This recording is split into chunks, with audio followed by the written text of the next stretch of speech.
7 months in a rescue, 2 families who brought him back, 4 volunteers who gave up.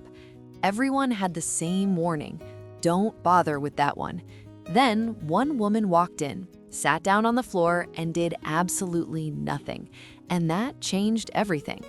7 months, 4 volunteers who had tried and given up, 2 families who had taken him home and brought him back, and a rescue coordinator who had quietly stopped putting him in the adoption spotlight because she didn't want to keep explaining the same thing to the same disappointed people. The cat in question was a Maine Coon named Winston, 11 pounds of dense, long-haired displeasure with amber green eyes that tracked every person who entered the room with the flat, evaluating expression of someone who had already seen everything and been impressed by none of it.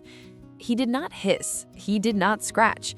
He simply looked at people in a way that made them feel they had failed an interview they hadn't known they were sitting for. The first family brought him back after 2 weeks. He ignored us completely, they said. The second lasted 3 weeks. They said he made the whole house feel tense. The rescue coordinator, a woman named Carol, wrote in her notes, "Winston is not aggressive. Winston is selective. There is a difference. Most people do not have the patience to find out which side of that line they are on." Rachel Odom was 31 years old, a freelance graphic designer who worked from home and lived alone in a 2-bedroom apartment in Portland, Oregon.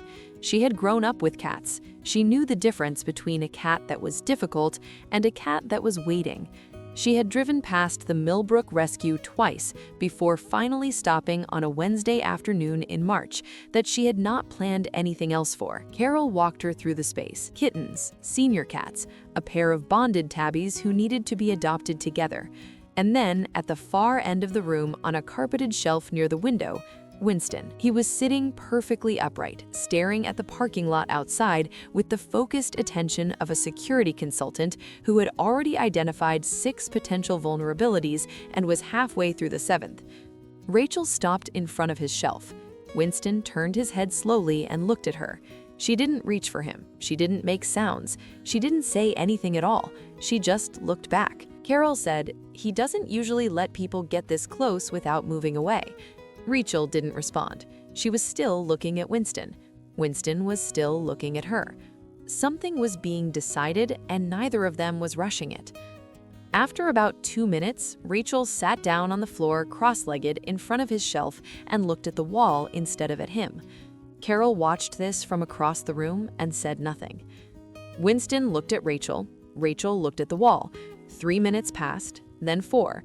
Then Winston made a sound. Not a meow, a short, quiet sound that conveyed something specific that Carol had never heard from him before. Then he stepped down from the shelf, walked to Rachel, and sniffed her hand once. Then he turned around and went back to his shelf. Rachel filled out the adoption paperwork before she left. "I see you're still here but haven't subscribed yet. Honestly, that stings a little. Hit subscribe right now. You'll want to stay for what comes next."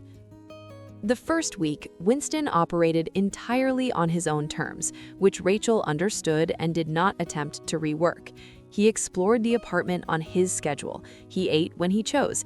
He slept in 3 different locations before settling on the windowsill in the 2nd bedroom, which had the best afternoon light and a view of the street that he studied with the systematic focus of someone compiling a detailed ongoing report. Rachel worked at her desk. Winston existed in the apartment. They shared the space the way 2 professionals share an office building, aware of each other, not yet invested, reserving all assessment for later. She did not try to pick him up. She did not call him to her. Every evening, she sat on the couch with her laptop and did not look at him directly. And every evening, Winston moved approximately 4 inches closer than the night before without appearing to notice he was doing it. On the 8th day, Rachel fell asleep on the couch at 10:30 with her laptop still open. She woke at 1 in the morning to find Winston sitting on the cushion 6 inches from her face, studying her with the full attention he usually reserved for the parking lot.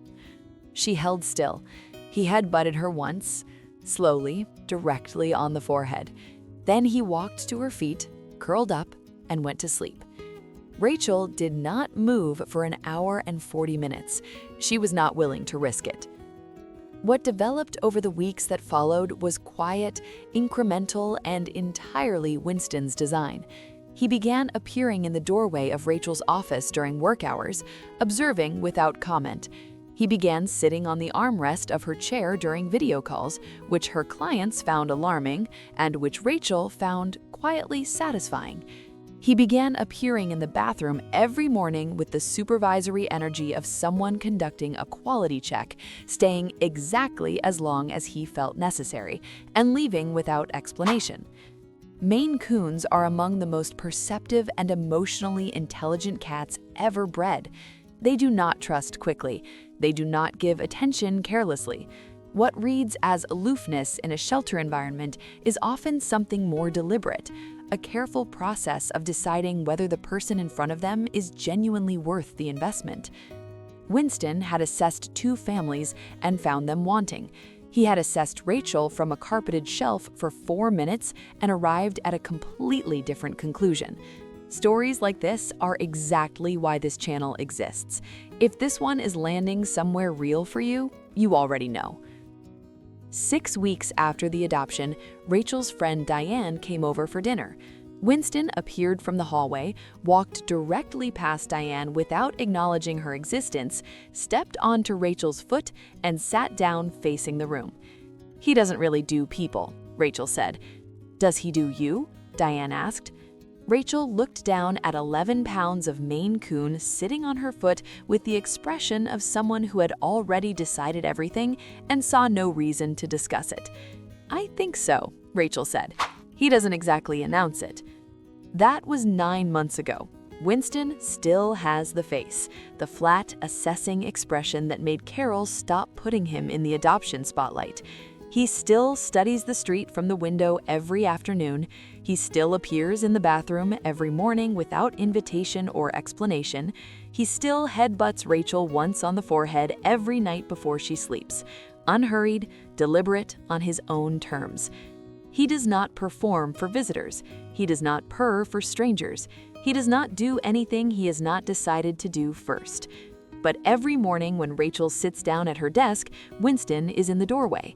Every evening when she settles on the couch, he is somewhere nearby. And on the days when work is hard and the apartment is quiet in the wrong way, he climbs onto her chest and stays there without being asked. Not every love is loud. Some love just sits on your foot and stares at your guests until they understand exactly how things are. Some cats don't trust easily, but when they decide you're worth it, there is nothing else quite like it. Have you ever had a cat choose you on their own terms? Tell me in the comments.